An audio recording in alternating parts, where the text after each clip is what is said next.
चलो फिर करते हैं आज day 3 of Indian contract act daily 2 question series के पार्ट 3। हाँ, हम पिछले दिन क्या सब पढ़ लिए थे, यूनिट 1 यूनिट 2 पढ़ लिए थे। आज यूनिट 3 में हम पढ़ेंगे कैपेसिटी ऑफ कॉन्ट्रैक्ट के बारे में।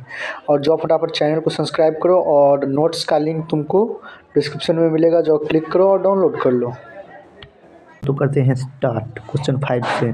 क्वेश्चन 5 में पहला है what understand by capacity of contract. Capacity of contract का मतलब क्या होता है, और explain the legal positions of minor agreement and contract made by sound mind. और अगर कोई छोटा बच्चा बना लिया कॉन्ट्रैक्ट, उसका क्या पोजीशन रहेगा, यानी क्या होगा उस कॉन्ट्रैक्ट के साथ। और अगर कोई अनसाउंड माइंड बना लिया है, यानी पागल आदमी बना लिया है, तो उसका क्या पोजीशन रहेगा। तो सबसे पहले हम देखते हैं जो कैपेसिटी ऑफ कॉन्ट्रैक्ट होता क्या है, उसके बाद हम समझेंगे क्या उसके लीगल पोजीशन होगा माइनर का और फिर अनसाउंड माइंड का। ठीक है, तो कैपेसिटी ऑफ कॉन्ट्रैक्ट क्या होता है। कैपेसिटी ऑफ कॉन्ट्रैक्ट का मतलब होता है पर्सन जो है, जो कॉन्ट्रैक्ट कर रहा है, वो कैपेबल होना चाहिए, कम्पिटेंट होना चाहिए। क्या चीज़ करने के लिए, कॉन्ट्रैक्ट करने के लिए। अब कौन कौन कैपेबल होता है ये हमें कैसे पता चलेगा, तो कौन कौन कैपेबल होता है ये जानने के लिए हम आगे बढ़ते हैं। देखो, persons of age of majority, ऐसा आदमी जिसका एज कैसा हो, मेजर हो। कैसा हो, एज मेजर हो। मेजर मतलब बड़ा हो, 18+ हो। कैसा हो, 18+ हो। 18+ से नीचे अगर हम कोई कॉन्ट्रैक्ट करेंगे तो वो कॉन्ट्रैक्ट वैलिड होगा ही नहीं। दूसरा है साउंड माइंड, यानी पागल ना हो। अनसाउंड मतलब होता है पागल, साउंड मतलब होता है जो पागल ना हो।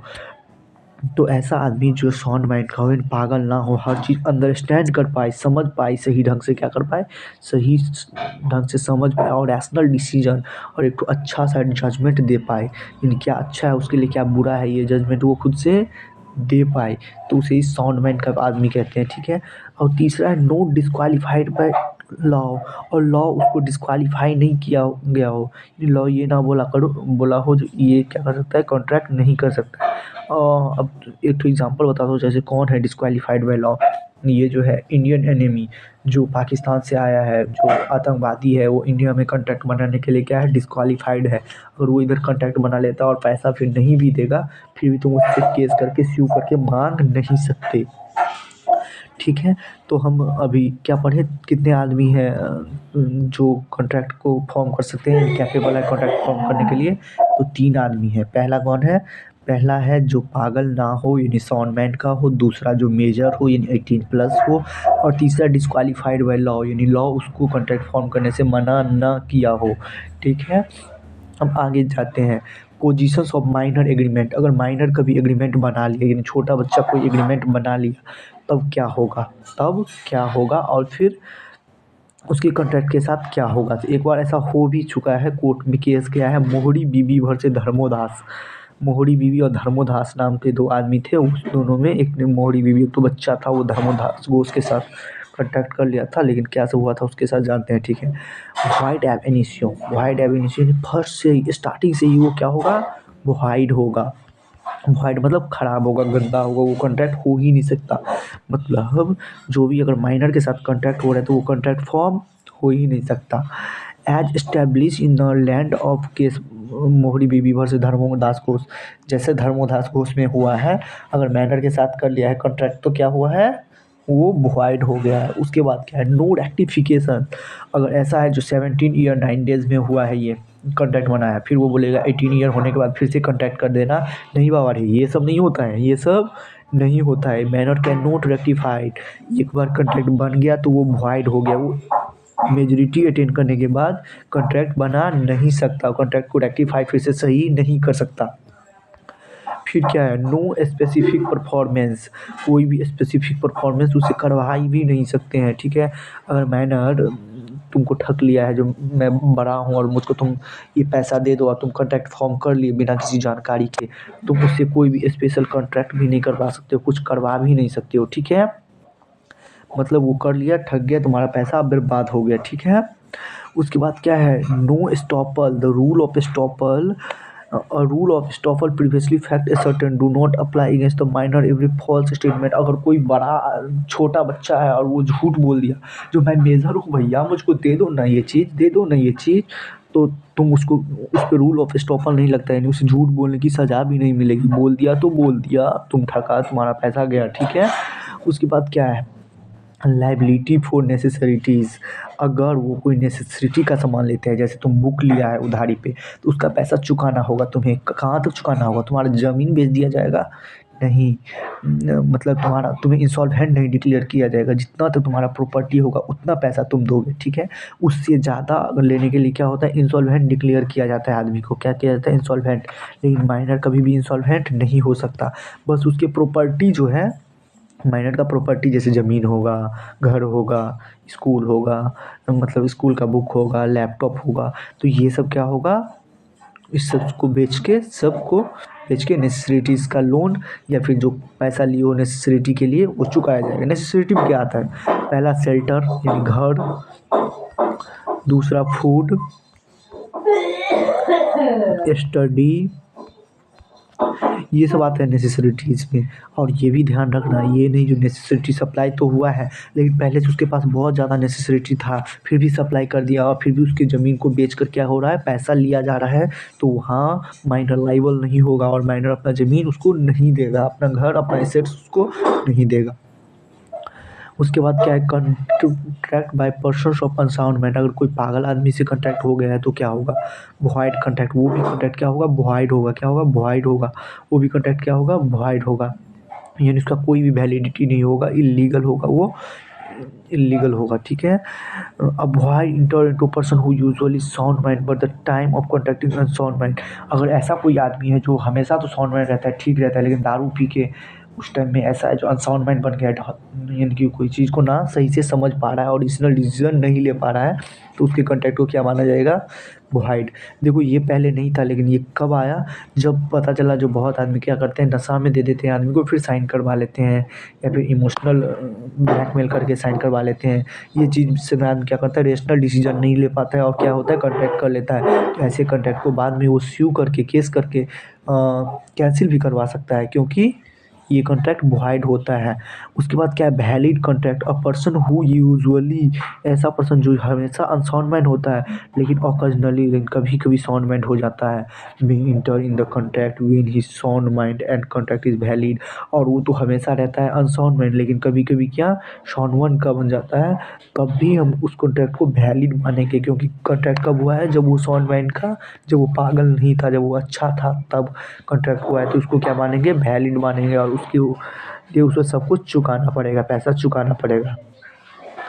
नेक्स्ट क्या है, लायबिलिटी ऑफ नेसेसरिटी। अगर उसको भी नेसेसरिटी के लिए कोई लायबिलिटी दिया गया है, कोई पैसा दिया गया है, तो वो चुकाएगा ही चुकाएगा। अपने स्टेट से, किधर से चुकाएगा? अपने स्टेट से, अपने एसेट से। कहाँ? एसेट से चुकाएगा ही चुकाएगा। चलो, तो हम क्वेश्चन 5 को अच्छे से समझ चुके हैं, इसको याद करना भी आसान होगा। आज तो हम नोट्स भी देखो हिंदी में पूरा नीचे में ही लिख लिए हैं, यानी कि एक ही नोट्स में दोनों काम कर दिए हैं, तो आज ज़्यादा ढूंढना भी नहीं पड़ेगा। और डिस्क्रिप्शन में क्लिक करोगे लिंक पे, तो दोनों नोट्स तुमको निकल जाएगा। इंग्लिश में पढ़ना हो, हिंदी में पढ़ना हो, आराम से पढ़ो, ठीक है। अब क्वेश्चन 6 पे जाते हैं। क्वेश्चन 6 क्या है? सबसे पहले देखो क्वेश्चन 6 क्या बोलता है, एक्सप्लेन द कंसेप्ट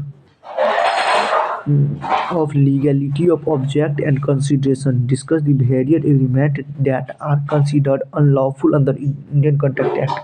हमको कुछ ऐसा चीज़ समझाओ, ऐसा ऑब्जेक्ट समझाओ, उद्देश्य समझाओ जो क्या हो, वॉइड हो और उसको अनलॉफुल माना जाता हो इंडियन कॉन्ट्रैक्ट एक्ट के अंदर।